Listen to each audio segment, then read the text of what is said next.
the Death Korps of Krieg. Some soldiers fight for honor, others for glory. But the Death Korps of Krieg fight for something far darker, a desperate hope that dying by the millions might redeem their world's ancient sins. In the grim darkness of the far future, where war is eternal, there exists one regiment of the Imperial Guard that has turned self-sacrifice into an art form. They are the Death Korps of Krieg. And this is their story, the death of a world. Over 1,500 years ago, Krieg was a thriving hive world in the Segmentum Tempestus, a planet of billions, rich, powerful, and proud. But its rulers, a council of paranoid autocrats, grew corrupt. Fearing they would lose their power to the Imperium, they rebelled.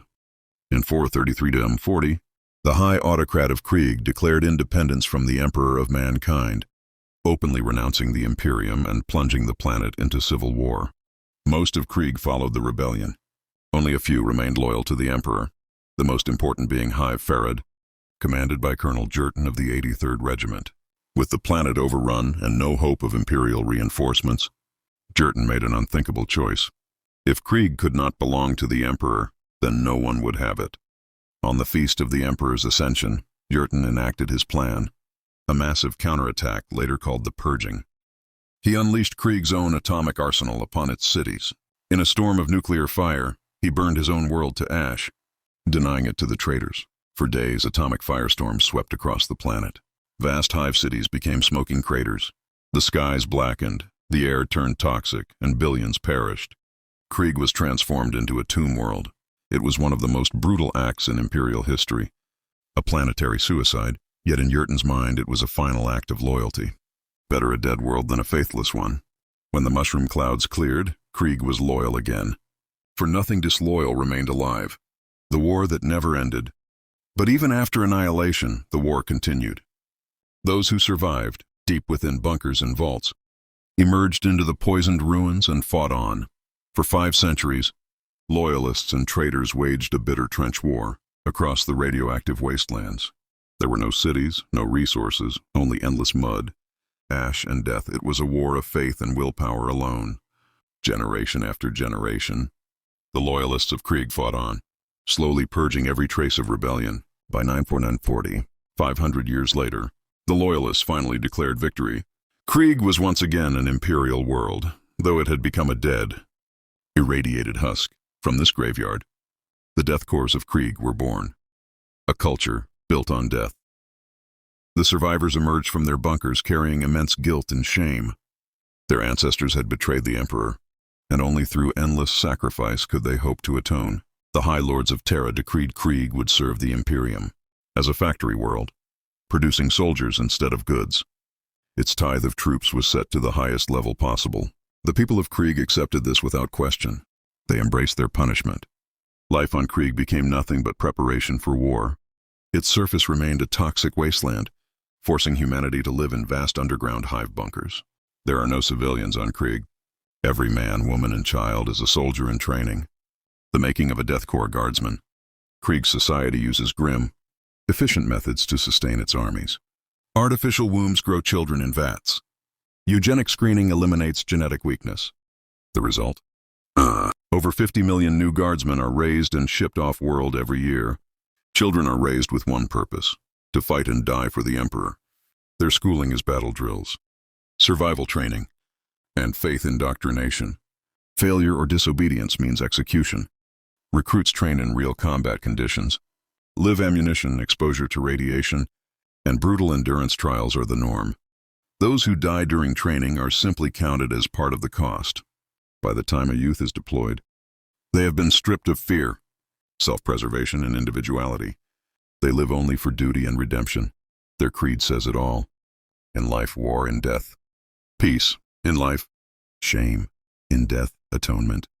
They believe only death in service to the Emperor can erase their ancestral guilt, the face of the dead. The Death Korps are stoic, silent, and faceless. They rarely remove their gas masks, relics of necessity turned symbols of devotion. Some wear them even in safe zones, as if the mask is part of their very identity. Their hollow respirators and the sound of muffled breathing make them seem ghost-like, living reminders that they are already dead in spirit. To fight beside them is to fight beside an army of the damned. The art of war. The Death Korps of Krieg are masters of siege warfare and attrition. Their battles resemble the worst trench wars of old. Endless mud, barbed wire, shellfire, and poison gas. Where other armies dig in out of desperation, the Death Korps do it instinctively. Every soldier carries a shovel and knows how to turn a barren field into a fortress of trenches and bunkers, even under fire. Their campaigns can last years. They will grind the enemy down inch by inch, shell by shell. Artillery is their god. Earthshakers, mortars, and heavy siege cannons thunder day and night, turning battlefields into wastelands. When the shelling ends, the infantry moves in. Wave after wave of masked soldiers advancing through smoke and ruin. They march steadily into gunfire, never breaking formation. Where others flee, they press on. Silent, relentless, unstoppable. If the first assault fails, they send another, and another, until either the enemy falls or every Krieger is dead. Retreat is unthinkable unless directly ordered. They measure victory not by lives saved, but by objectives taken. Discipline beyond reason. Their discipline is absolute. They do not question orders, even suicidal ones. To show fear or hesitation is a sin. They care nothing for medals or fame. Most don't even have personal names, only ranks and serial numbers. Heroism is expected. Cowardice is death. To outsiders, they seem like machines, emotionless tools of war. But within that cold obedience lies a tragic truth.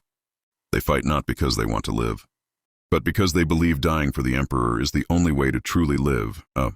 Grim irony, even the commissars, those infamous enforcers of imperial discipline, serve a different role among the Death Korps. In most regiments, commissars execute cowards. In the Death Korps, they sometimes have to stop soldiers from dying too eagerly. It's not uncommon to hear a commissar shouting, "Hold your position, you fools!" as Kriegers charge into hopeless battles without orders. Such is the zeal of Krieg, eternal sacrifice. To the Death Korps, war is not a burden, it is redemption. They are the sins of their ancestors made flesh, paying for the past one death at a time. On every battlefield and every siege, their faith burns brighter than the explosions around them. For Krieg, there is no peace in life, only in death. The Death Korps of Krieg, a creed of sacrifice. On the battlefield, where mercy is a luxury and survival a rarity, there walks a figure both healer and executioner, the quartermaster of the Death Korps of Krieg. He serves as medic, supply officer, and priest all at once. But his idea of medicine is merciless. The quartermaster and his retinue roam the front lines during and after combat, scavenging weapons and evaluating the wounded. If a soldier's wounds are minor, a flesh tear, a fractured limb, something that can be quickly patched, the quartermaster's tools are swift. A field dressing, a dose of combat stimulants, a wordless nod, and the soldier is sent staggering back into the trenches. But if the wound is too severe, a lost limb, a punctured radiation suit, a chest torn open, there is no triage, no chance of rescue. The quartermaster offers instead the Emperor's peace. A single shot from a bolt pistol, a swift injection, a whispered prayer to the God Emperor, as the dying guardsman's soul is commended to his service. Then, without ceremony, the corpse is stripped of all that remains useful: weapons, ammunition, identification tags, anything that can serve another life in battle. To outsiders, this is barbaric. To the Death Korps, it is simply efficiency. A soldier too broken to fight is already dead, and resources must be spared for those who can still serve. Better to grant an honorable death than waste precious supplies on a lost cause. Imagine being a regular guardsman from another regiment, witnessing this. There are stories, perhaps exaggerated, perhaps not, of medics from other units desperately trying to save a wounded man, only for a Krieg quartermaster to step forward and end his suffering with cold precision. One infamous tale tells of a watchmaster, a sergeant equivalent, found calmly, draining blood from wounded soldiers to preserve it for later transfusions. When horrified comrades demanded to know why, he simply replied, "Waste not. The Emperor's currency must be spent wisely." Whether that quote was ever truly spoken hardly matters. Perfectly captures the Krieg mindset. To them, nothing is too gruesome if it serves the war effort. The relentless and the unforgiving. These grim practices, combined with their fearless assaults and unyielding defenses, make the Death Korps of Krieg both devastatingly effective and disturbingly difficult allies. Even within the brutal Imperium, some consider them too extreme. A perfect example is their clash with the Salamanders. Space Marine. Chapter during the Hesper's Seed Campaign. The Salamanders, famed for their compassion and protection of civilians, advocated for a surgical strike to eliminate the rebel leadership, followed by mercy for those who surrendered. The Death Korps disagreed. To them, rebellion was not a crime to be punished. It was a disease to be purged. Their answer was absolute annihilation. If a population rises up, you make an example of them so thoroughly that no one ever tries again. Every rebel dead, every city reduced to ash. When Captain Schwenlow of the Salamanders led his Space Marines to clear a massive habitation block, he sought to minimize civilian casualties and capture insurgents alive. The Krieg commanders, unmoved, saw only an enemy stronghold. While the Salamanders were still inside, they ordered an artillery strike. Moments later, the entire hab block was obliterated under a storm of shells. Rebels, civilians, and nearly a full squad of Space Marines were buried in the rubble. The Salamanders survived, barely. But when Captain Schwenlow emerged from the debris, his fury was volcanic. He confronted the Krieg officers on the spot, his towering armored form shaking with anger. Witnesses recall a sight none thought possible. The stoic officers of Krieg visibly afraid. Even soldiers who faced death without blinking trembled before an enraged Space Marine captain. After that day, command of the campaign shifted entirely to the Salamanders. The Death Korps obeyed, silent, resentful behind their masks. Their indiscriminate tactics curbed, their pride wounded. When the war ended, the two forces parted on icy terms. The Salamanders were disgusted. The Kriegers thought them weak. It was a clash not just of strategy, but of morality itself. Proof that even in a galaxy defined by cruelty, the Death Korps of Krieg stand apart as uniquely unforgiving. When even a Space Marine known for burning heretics alive looks at you and says, "You're too much. You've truly earned your reputation." The Siege of Vrax. If one war defines the Death Korps, it is the Siege of Vrax, a nightmare campaign that lasted 17 long years. Vrax was an imperial armory world, a planet-sized warehouse of weapons and munitions. When Cardinal Zaphon, a high-ranking member of the ecclesiarchy, turned traitor and declared the planet independent, the Imperium could not ignore it. They sent the best suited for such a task, the 88th Siege Army, 30 regiments strong, led by the Death Korps of Krieg. Vrax was a fortress world of trenches, bunkers, minefields, and heavy guns. The Death Korps arrived and began their grim work. For 17 standard years, the planet became hell incarnate. Artillery thundered day and night. Chemical weapons rolled across the killing fields in clouds of poison. The skies were blackened by smoke. The ground, a charnel pit of craters and corpses. The Kriegers advanced yard by yard. Bombard, charge, entrench, repeat. Every line taken cost thousands of lives. And then chaos came. Cardinal Zaphon, now consumed by corruption, pledged himself to Nurgle, the plague god of decay. His forces were soon reinforced by Chaos Space Marines, the berserkers of the World Eaters, the infiltrators of the Alpha Legion, and even demonic entities summoned from the warp. Among them was Uraka the Warfiend, a bloated demon prince and former cardinal himself. As Vrax descended into madness, the Inquisition intervened. The Grey Knights, the Emperor's secret demon hunters and reavers, were deployed, alongside Space Marine chapters like the Dark Angels and Red Scorpions. Through all of it, the Death Korps held their lines. They faced Chaos Marines, demons, and plague outbreaks, and never broke. They counterattacked again and again, even engaging in bayonet duels with 8-foot monstrosities. When the final citadel fell and Cardinal Zaphon was slain, Vrax was liberated, if you could call it that. The cost: over 14 million Imperial Guardsmen dead, 14 million lives to reclaim one planet. Vrax was left a poisoned graveyard. But for the Death Korps, it was proof that their doctrine worked. Victory purchased with blood, as all things should be. There's a dark saying among the Guard. After Vrax, the Emperor must have forgiven Krieg. What more could they possibly do? But ask a Krieger and they'll tell you, the debt is never paid. Redemption demands eternal sacrifice. Wars without end, since Vrax. The Death Korps have bled across 1,000 worlds. They fought on Armageddon, the industrial furnace world besieged by the Orc warlord Gazkul Thraka. 5 regiments joined the defense, battling through ash wastes and hive cities. The Orcs loved charging into the grinder, and the Kriegers loved grinding them down.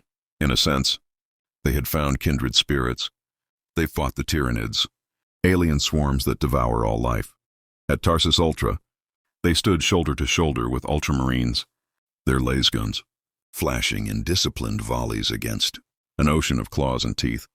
Where most armies broke, the Death Korps simply reloaded. They've even battled the Necrons, ancient, soulless machines that rise again after every death. During the Orpheus War, entire Krieg armies were wiped out holding the line against unstoppable, mechanical hordes. At Amara Prime, they sacrificed multiple regiments in a fighting retreat, buying enough time for Space Marines to destroy the Necron Command Corps. 60% casualties and a strategic victory. Such is the arithmetic of Krieg, the Emperor's currency. In the modern age, with the galaxy torn in half by the Great Rift, the Death Korps remain the Imperium's blunt instrument of survival. At the Nachmund Gauntlet, they were thrown into the maelstrom. Hundreds of regiments holding reality itself together with flesh and faith. In the Octarius War, where orcs and tyrannids wage an endless slaughter, the Kriegers march willingly into the apocalypse. No victory possible, no retreat permitted, only duty, and death. There's an old saying among the Imperial Guard. If you need something held, send the Cadians. If you need something taken, send the Catechans. If you need something destroyed utterly, and don't care how many die, send the Death Korps of Krieg. The Death Korps embody the Imperium's cold truth. Human lives are the Emperor's currency, and Krieg spends them with ruthless efficiency. They have turned dying for the Emperor into an art, a science of sacrifice. They are feared by their enemies, respected by their allies, and utterly consumed by a need for atonement. In the grim darkness of the far future, where there is only war, the Death Korps of Krieg have found their true purpose. On the front lines, where life is short, and death is duty fulfilled. For them, there can be no peace in life, only redemption in death. Only in death does duty end.